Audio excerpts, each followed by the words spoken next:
What is going on, everyone? Welcome to Party on Broad. Today, we are covering more 2025 NFL Draft, talking our top five, my guys, as we get ready for the conference championships and the college football playoff. Joining us, he is Ryan Reese at Philly Sports PSA. What's up, Ryan?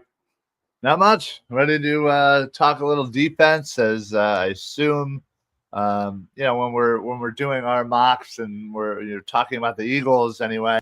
I feel like we're going to be talking mostly on the defensive side of the ball.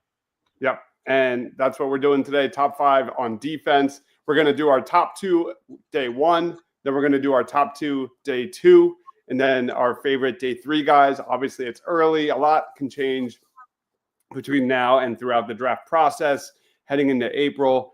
So let's jump into round one or day one of our top targets. As the Eagles currently sit, we're a late first round kind of area. For me, it's edge. I got to address the edge with Josh Sweat possibly moving on and things like that. So give me Princely Umanmielen out of Ole Miss, 6'5", 256 pounds. This is a guy that can play stand-up outside linebacker, can also look excellent in a three-point stance. He can rush from either side of the formation, extremely long arms, knows how to wrap up well behind the line of scrimmage. He's got some nice moves. He's shown a nice spin move there out of Ole Miss. And on run defense, it's been mostly boom or bust. He's got the athleticism and the raw talent to cause havoc, but it's still a work in progress, more of a technical issue than an effort one. That's definitely an area of growth for him and a question mark he will have throughout the draft process. And he's also needs to just add and improve his play strength. As a pass rusher, he really utilizes mostly that natural God-given talent, and that's definitely needs to improve at the next level. Just a natural athlete, and I think with the right development in the NFL, I think this guy looks like a 3-down starter, and more importantly, like he looks like a guy that can be a terrific fit for the Eagles due to that size and be a complement for an Eagles defensive line that has a couple edge rushers that are on the smaller side of things. So give me Princely Umanmielen. On PFF, mostly like round two kind of guy. I disagree. I think he's a first round talent. Yeah. I think edge is the premier position in this draft, and I think he's first round. Any thoughts? Yeah, listen, I'm a huge fan, as you know, of Ole Miss. In fact, I may be talking about a guy in just a second here. But yeah, Umanmielen is definitely a guy who came from Florida. Transferred to Ole Miss, and just that line is something to be feared.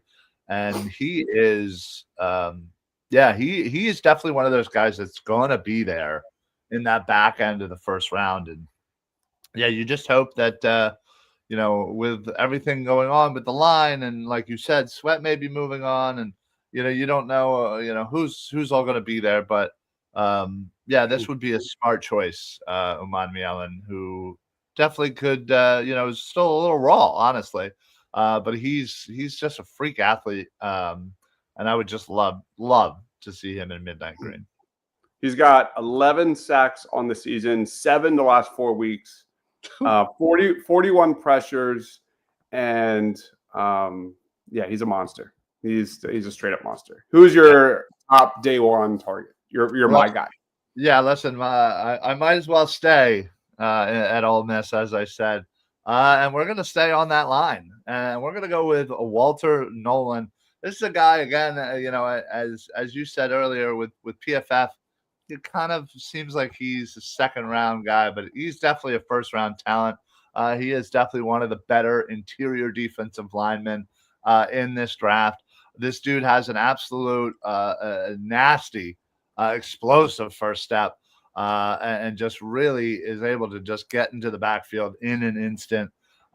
He's he's really able to kind of line up anywhere. So theoretically, depending on how you want to use them, you could use them all over the line, hand in the ground, standing up, edge, interior, whatever. The guy's got the strength to kind of play all over, powerful hands, and really just has a natural ability to get past his blocker. And he's just a high motor guy, super, super strong and super intelligent out on the field. And really does have some really nice pass rush moves. I will say, yeah, sometimes that pass rush can certainly need to be refined a little bit.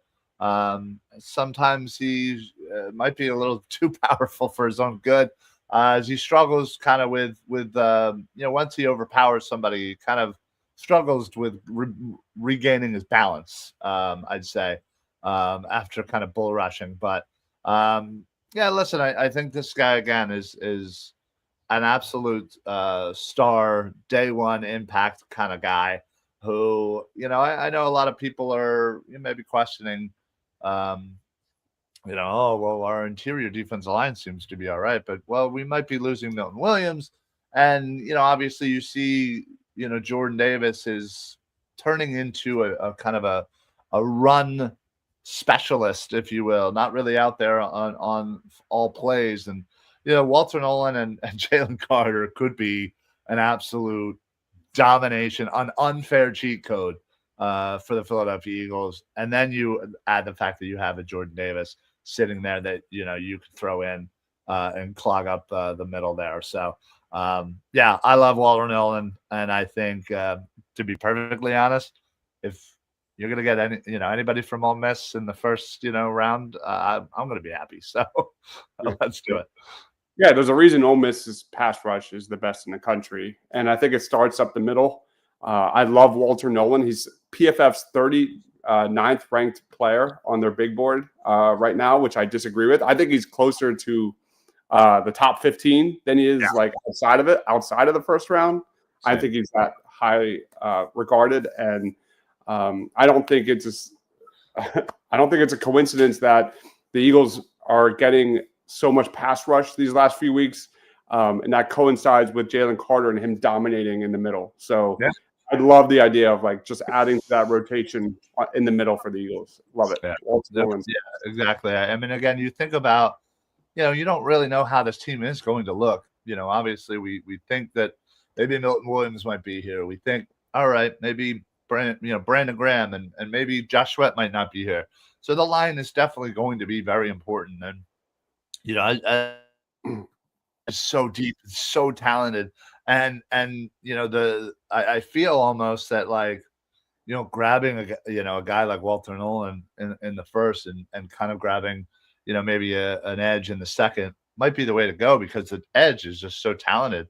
Walter Nolan is easy a top three interior guy right now. So yep. We have a comment saying, per Draft Vogel on X, the Eagles have been to Oregon and Notre Dame 3 times each, and then Georgia and Clemson 2 times each. We're going to be talking about guys from both those schools, all 4 of those schools.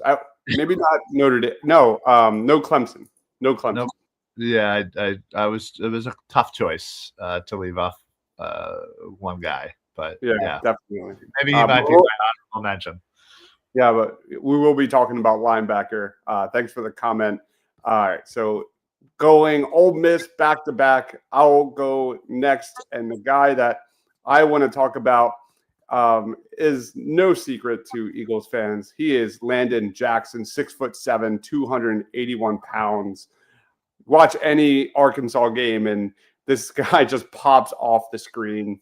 He's just a monster. Passes the eye test before the ball is even snapped.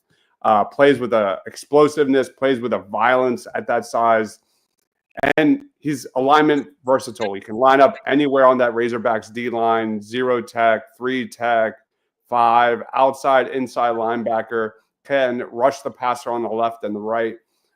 He's very raw. This is just similar to Princely Umanmielen. He needs a lot of work when it comes to technique, and because he's so tall, he can lose leverage at times. He needs to improve in the run game and just get more seasoning, I think, both as a pass rusher and as a run defender. So that's kind of what this guy is. Like this guy is a 3-down potential defensive lineman that I think could be either a defensive end in a 4-3 scheme or a 3-4 scheme. I think he's got major upside going forward. And again, a guy that you can just plug and play from day one and is a nice complement to what the Eagles already have. I think that 6'7", getting guys that can bat down passes on the line, like that's what we need to get back to. Love seeing that. We don't get a lot of those, like when Jalen Carter bats a pass. It's so refreshing. So give me Landon Jackson out of Arkansas, who let's see it. Look up his stats real quick. He has 38 pressures this year, 7 sacks, and 8 quarterback hits. So yeah. Yeah, no, I purposely didn't even think about adding him to my list because I knew you would. Yeah, I mean, this guy is an absolute, like you said, raw but freak athlete. The fact that he's 6'7". I mean, just look, you just saw the picture of him. Jesus, I mean, he just looks scary as hell. I wouldn't want to go up against a dude that big, especially. And yeah, I feel like.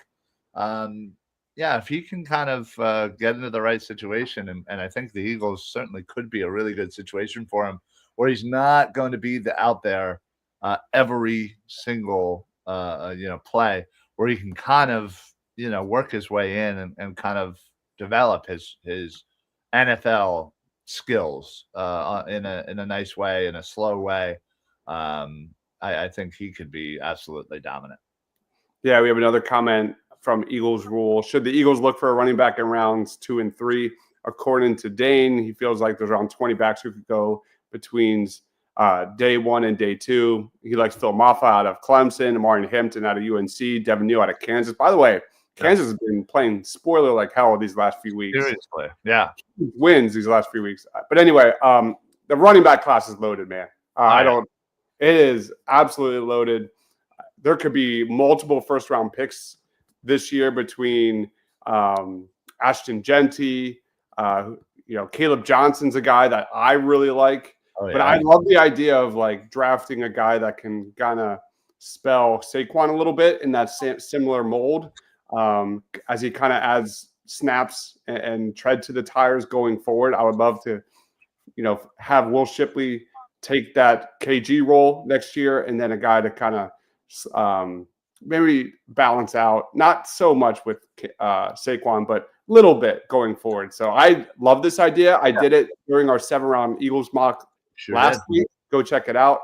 I think I took Ollie Gordon in the second of Oklahoma State, who was a first-round talent before this season and then kind of fell through the wayside because of Oklahoma State's struggles this year. So go check them out. Would you take a running back? But by the way, just real quick, just want to make sure who did win? Who won that? By the way, I think you won pretty convincingly. That's right. I'll pull it up real quick. So what we do this dueling mock draft show, and you vote for your favorite Eagles mock. You won 72% of the votes out of 330 votes. I will win one of these one day. I don't know what the deal is. Like, I don't know how to beat you. It's so frustrating. Let's go. All right. So, yes, to answer your question, I would 100%. 100% agree with everything you just said as well about the running backs. Yes. We need to not run Saquon into the ground. But also we need to think of the fact that, all right, Saquon's really going to be here for only 2 more years after this. So we do need to think of life afterwards, unfortunately. And there's actually like some good size running backs in the class, like Jaden Ott, like deep wise. Like there's definitely guys that will be available for, day 2, day 3 that really fit kind of that mold. Who is your second day 1 target? All right. Well, listen, I couldn't go too far without grabbing a linebacker, as you know. And I'm going right to our new roots, if you will. And I'm going to the Bulldogs, Georgia Bulldogs. I'm going with Jalen Walker. This is a guy that certainly can, mostly he is a linebacker, can certainly play edge, throw his hand in the ground. But yeah, he's more of a projected linebacker in the NFL. He's super athletic. He runs a 4.5 40, which for linebackers I think puts him in like the 96th percentile or something like that. He can play inside, he can play outside. Really kind of does have that flexibility, and like I said, certainly can play edge. Depending on the system, but super high motor. Great tackler, sound technique, which is obviously something the Eagles could always use more of. Good at wrapping up, finishing plays, and it really has a nice IQ of where he needs to be, and kind of where a play develops. And apparently, that's due to the fact that his father was an actual college football coach, so. Certainly has the intelligence there, great IQ, but also can be a solid cover guy too. Can drop back when needed, covering the tight ends, covering the smaller, maybe less quick wide receivers, as you will. But yeah, this is a guy that I really do like. Obviously, how do you not like a guy from Georgia? The only really knock on him is he hasn't really started much for Georgia. So I think he's still kind of raw in that way, inexperienced. But his run defense certainly could use a little bit of refinement, if you will. Not the best at shedding blocks, and kind of staying in the gaps when it comes to run defense, but. Other than that, I really do like him. I think this would be, great pick. I know, everybody's going to say linebacker first round. That will never happen. 1979. Yeah.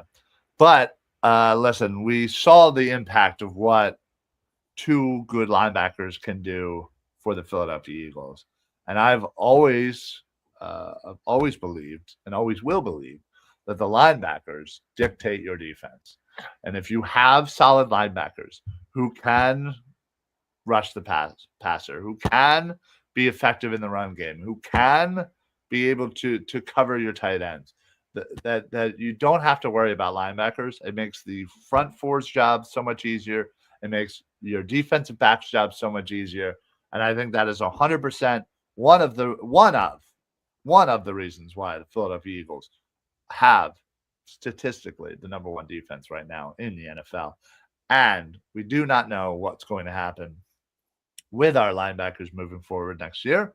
So why not go to Georgia, get Jalen Walker, and even if your linebackers are intact, this is still a great move. A guy who's very versatile, can play anywhere.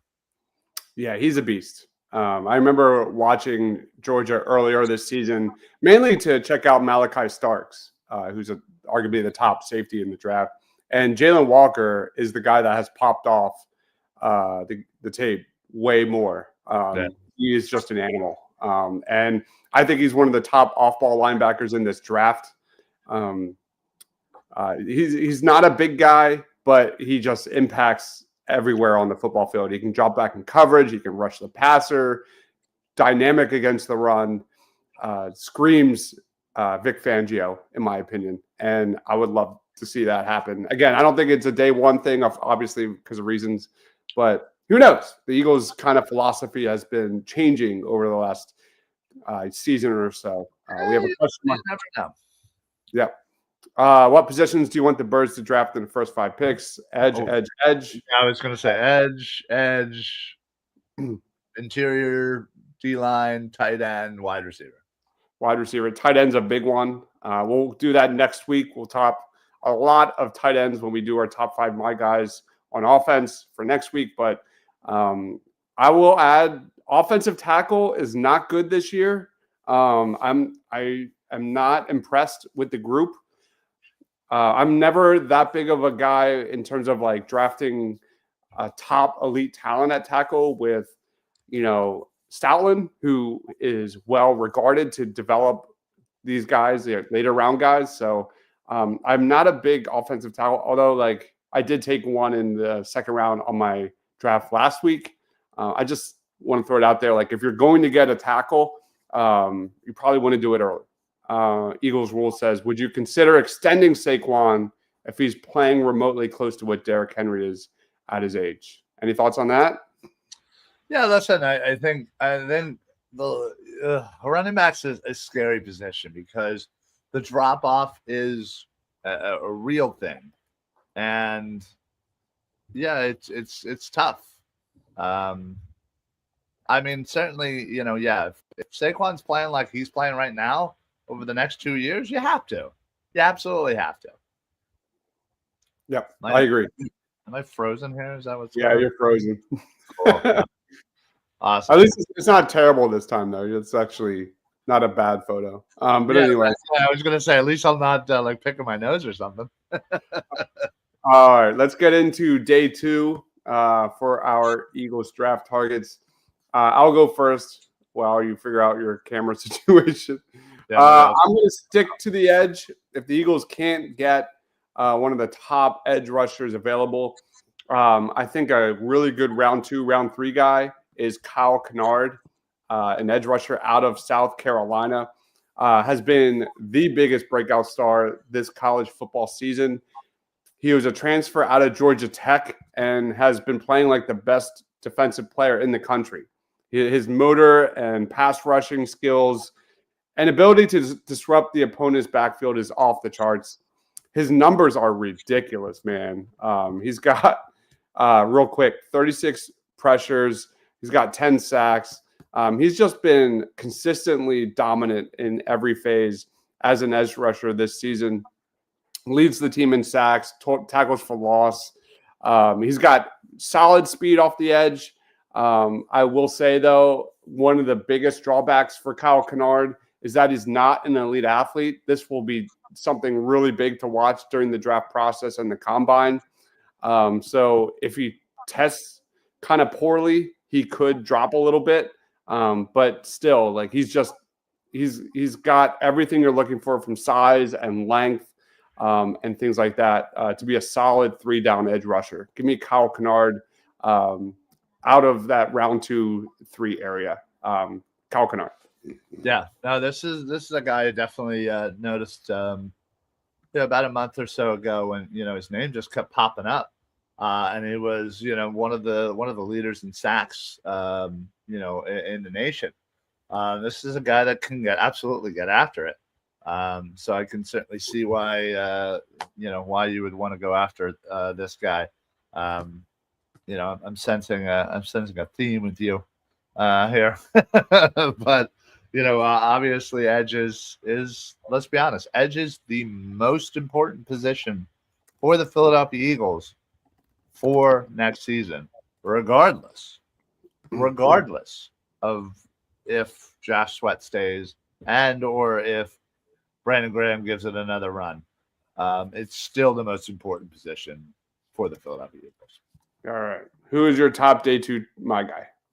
All right. I'm going to go with we're going to go to Notre Dame, and we're going to go safety, and that's Xavier Watts.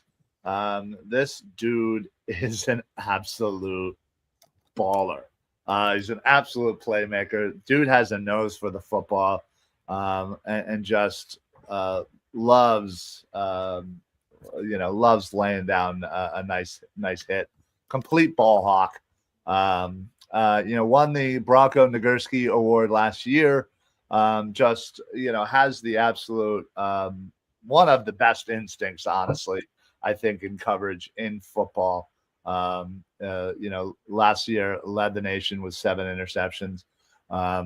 But he's certainly a guy who could kind of play multiple positions necessarily in the secondary.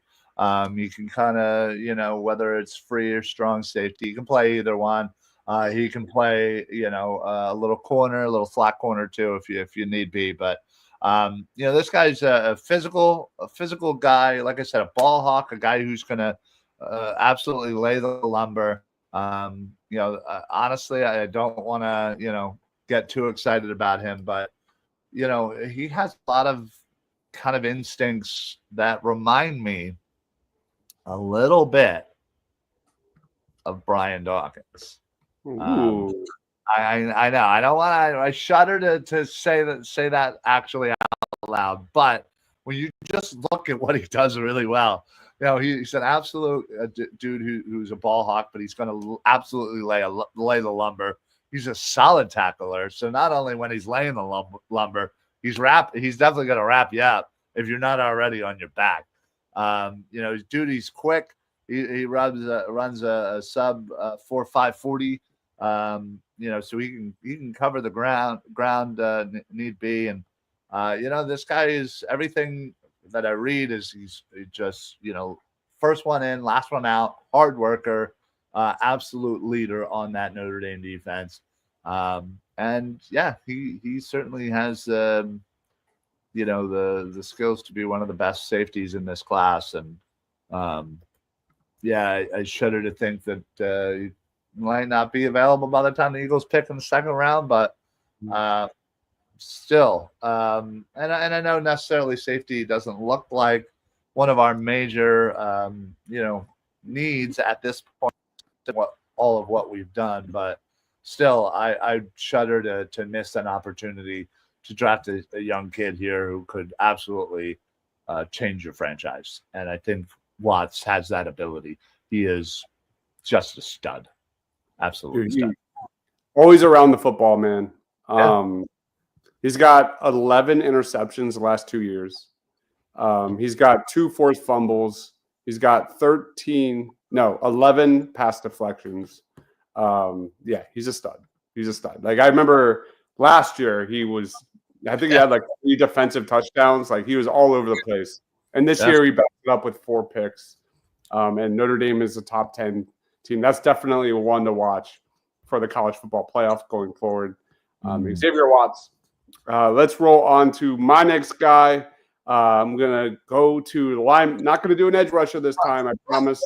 We're going to go to Oregon and talk about one of their top playmakers. And the guy I'm really intrigued about is Jeffrey Bossa. He was a former wide receiver out of high school, kind of morphed into this hybrid linebacker in Oregon's defense. He's an off-ball guy, but he can also play in the middle. He has really great speed. He's kind of one of those guys that fit the nickel modern NFL defense. He's a lighter guy, but he's fast. And for Oregon, he's been primarily the middle linebacker. He hits hard in that middle of the field. He's a well-rounded defender. He's got sideline-to-sideline speed and range. At his best going downhill, but I think he can drop back and cover as well, which is absolutely a requirement for Vic Fangio's defense. His instincts and football IQ are probably his 2 biggest strengths. He needs to add strength and muscle at the next level, which I don't think should be a problem. But if you're looking for a guy that could kind of fill the shoes of Zach Bond going forward next year, this could be your dude. Again, great football IQ. He's got the green dot. He's the play caller, the signal caller of that Oregon defense, and the way he plays with a physicality and the athleticism and the mental skills to be a high impact defender. It's all there. So if you're looking for a guy to groom under Zach Bond as a future middle linebacker, Jeffrey Bossa is your guy. Yeah, listen, I'll be perfectly honest. I don't know a ton about Bossa, but what I did look into that's already, he absolutely looks the part of a guy who can be super impactful and like you said, kind of take over for that Zach Bond role there for the Philadelphia Eagles. And listen, I'm always in favor of adding linebackers, so you don't have to convince me too hard. We have a man David in the house, Princely, with a really bad spin move. The link doesn't work on here. I'll have to do it on Twitter. What's going on, David? Our fellow Birds of the Round Table guy. Right. Eagles, does Kellen Moore get a head coach job I hope next not. year? Probably. I hope not. I hope not. I'm sick and tired of changing coordinators, people. Who do the Eagles resign? Have come back? Milton Williams, Zach Bond, Mekhi Becton, Isaiah Rodgers, Gainwell, Sweat. Bond and Becton. That's it. Yeah, definitely Zach Bond. I would be devastated if he were to leave. Yeah. He just has found a home with Vic Fangio. He cannot leave, period. No. I'm good. He's sorry. to leave, honestly. Milt Williams has played really well this year, but Moro Joma has well. Thomas Booker has well. Exactly. I would be okay letting him kind of walk. Mekhi Becton has been terrific this season. Isaiah Rodgers, he can go. Kenny Gainwell can go. And Josh Sweat, I would bring back on a contract friendly deal. Would too, yeah. But yeah, Gainwell. See ya. All right. Jeffrey Bossa for me. Who is your number 2 day 2 guy? All right. I am going to go to the Arizona Wildcats, and I'm going with Tacario Davis. I could only imagine with him and Tet going at it in practices. You have one of the best wide receivers. So this guy has absolutely, had himself some practices there. But Tacario, honestly, is one of those guys that has just really good natural instincts, good anticipation, and just read and react skills as well. He can be physical up in the line and press. Really does seem to have some power in his hands and able to kind of disrupt the wide receivers' routes. Super competitive, super high motor. Again, seems to be a very fiery, player, a loud, vocal guy. But what the best thing about this guy is, honestly, my favorite part is the fact that he's 6'4". 6'4". That's it. That's absolutely insane. And he is, he's quick. He absolutely his size limits the receiver in such a way that they can't just jump over him. They can't high point him. He's right there every single time. He's just impossible to beat vertically. He's great in man. He's great in zone. Decent, a pretty decent tackler, to be honest. Doesn't, his missed tackle rate is super, super low. Honestly, he's able to, when asked to, he's able to kind of, come off on a blitz to the quarterback or come up and run coverage as well. I will say, the only thing that is kind of a knock is he has really great quickness, but his long speed, overall over a kind of, the field is average at best, I would say. Where, going up against, faster receivers, he, on deep routes might not be me the best. He does need some, work with his over aggressiveness. Sometimes kind of can lead to, some penalties or missed assignments. As far as, tracking, it also is probably just average. But, again, you have a guy that is that big who, has that, ability.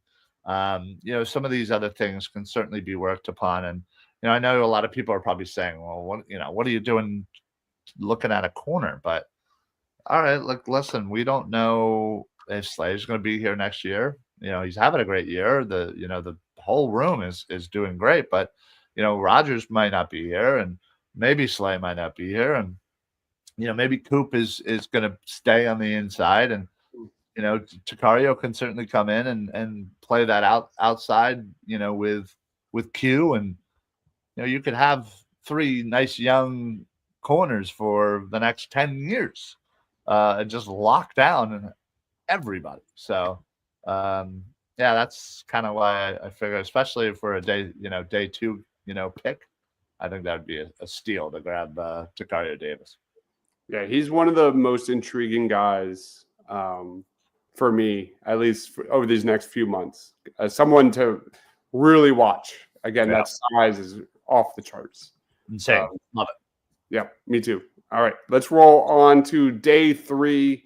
Guys, obviously, like there's going to be a lot of fluctuation with these guys over the next few months. I'm going to be looking forward to kind of looking back at this. Yes. More on draft day and being like, what were we thinking calling this guy a day 3 guy, or Because like last year at this time, like my guy was like Mike Samerstil, who I screaming off the top of the mountains that he's so underrated, and he climbed and climbed and climbed throughout the draft process. It ended up being a second rounder, right? I think so. Yeah. He was picked by the probably like a 5th rounder when I first heard about him. Yeah. So, yeah. All right, I'm going to go to the defensive backfield, and we're going to talk about Jeremiah Cooper, a safety prospect out of Iowa State, another former wide receiver. I guess I do have a type, and that really shows up on tape. The Eagles have a lot of guys that can play on the line, play in the box. Very good agility there, short area agility, but Jeremiah Cooper is a guy that I think thrives deep. Has really nice natural feel for coverage. Athletically, elite explosiveness. This is a twitched up athlete, extremely fluid hips, can go into transitions with ease, and he can, that the bread and butter of the Eagles defenses, especially if you want to be in that secondary, you got to be able to play different assignments, and this guy can be single high, two high, play in the slot, in off-man coverages, and again, really good short area agility. He'll fit in perfectly. The biggest questions with Jeremiah Cooper is in support. He needs to improve as a run defender. He's also a little underweight, so he definitely needs to add muscle to his frame. He's not a physical guy either, but if you're looking for an intermediate deep safety with single high, two high capabilities, and kind of be that off-man nickel guy, I think this guy is it. And knowing how much the Eagles and Vic Fangio love to run nickel, this is that playmaker that I think could fit in really well. He's got 7 interceptions the last 2 years. And if you look at PFF's ranking, at least right now, he's not even listed in their top 200 prospects. So Jeremiah Cooper, just a guy I would love to throw out there. I think he's super underrated at this point. Yeah, definitely. Wow. PFF, again, take it with a grain of salt. But yeah, this dude is having a really good season, and I think would be a nice day 3 pick for sure. Definitely could add a lot. Honestly, I'm big on adding to our defensive backfield. Honestly, still, I know a lot of people are kind of like, let's work, let's focus on other things, but let's make this group solid as possible, and then you don't have to worry about it for years. I have a question for you. Are you sold on Cooper DeJean just being that slot guy going forward? I think for now, yeah. Do I think he has the ability to play outside? Yeah, I certainly do. Will he get the shot? Maybe, probably. It depends on kind of how the team kind of looks for next year.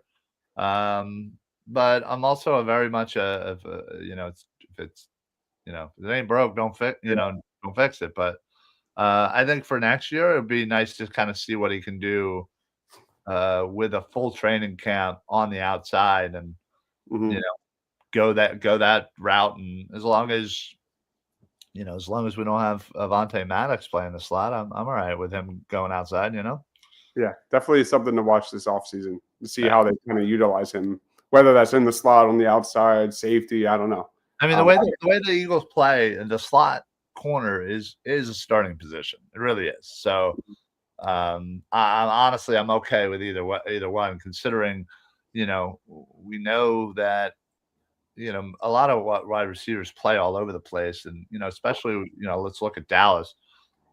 You look at CeeDee Lamb; he plays a lot in the slot. So yeah, I don't definitely, I don't really mind either one, but I'm certainly going to see how they handle it. I guess might be the right thing. Yeah, look at tonight. Cooper Kupp plays a ton in the slot. Oh my God, he's gonna have his hands full, that's for sure. And it's gonna be a big test for Q as well. So, yeah. All right, who's your day 3 guy? All right, last guy. I'm going back to Georgia, and I'm going back to the linebackers. I'm going with Smail Munden Jr. And this is a guy I honestly I really can't get a good read on as far as where he might end up in the draft process. I've seen him as early as a day 1 guy in some regards, but I think mostly he'll kind of be maybe an early day 3 prospect. Super raw, but he's really really athletic.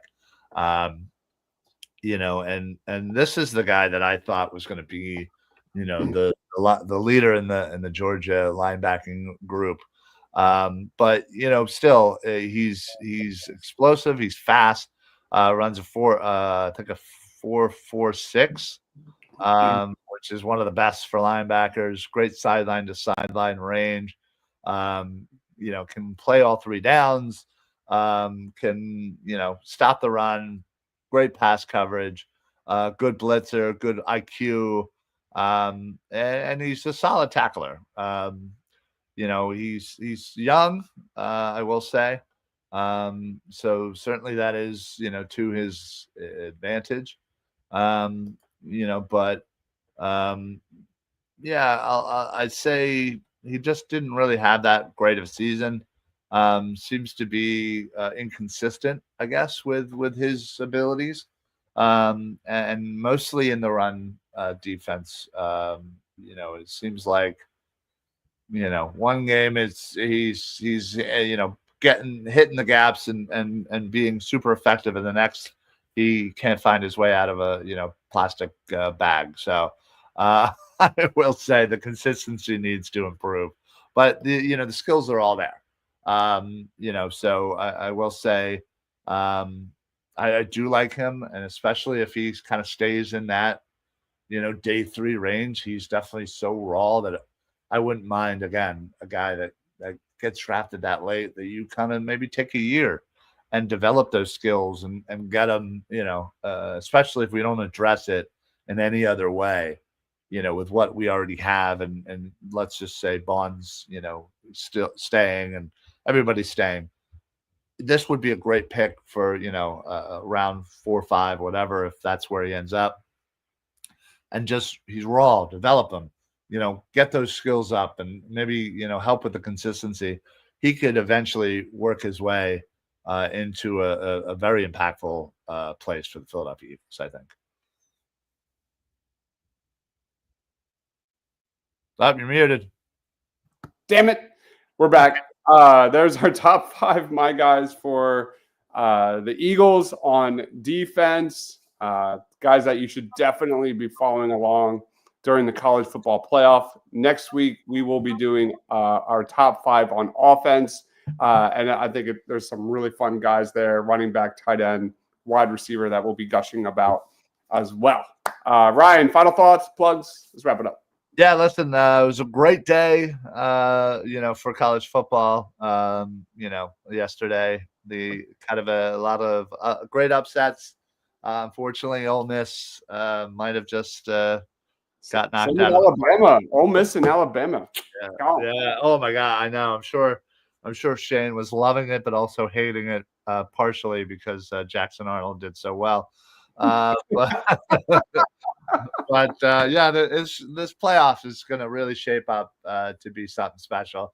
I think the biggest winner might have been Tennessee, as they were maybe at that bubble if Indiana was kind of steal their spot, but Indiana got the doors blown off like we all knew was going to happen. And with Alabama and Ole Miss losing, Tennessee slides right in. I think they're safe. But anyway, I can't wait to talk about the offense. I might be going back to Ole Miss. But you can follow me right here on X, Party on Broad, normally on Mondays. Other than that, certainly follow the Eagles Pin Pull Network as I'm bringing one of my shows that's been a little bit on hiatus. We're bringing that to Eagles Pin Pull, and then, of course, Birds of the Round Table on Tuesdays and Armchair Scouts on Tuesdays. So check it out and make sure you follow. Yep. Go make sure you subscribe to Eagles Pin Pool. Halftime and post game will be over there right during the break and right when the clock hits 0. Me and Shane for halftime, and then I'm a loser. It won't be me on post game. It'll be Ryan and Rob and Shane. So that should be a fun one for sure for post game. So be on the lookout for that. I'm working on my top 10 tight ends video. By the way, the tight end class is phenomenal. So really fun 10 tight ends to know. I think all could be day 1, day 2 guys. So be on the lookout for that. And then Sixers coverage as always, if you're even watching the Sixers. Hey, they won the other day. Woo! The Nets, they stink. All right. All right, guys. Thank you, everyone, for watching. One last time. Ryan Reese at Philly Sports PSA. I'm Dibs. Mr. Crockpot. Stay awesome.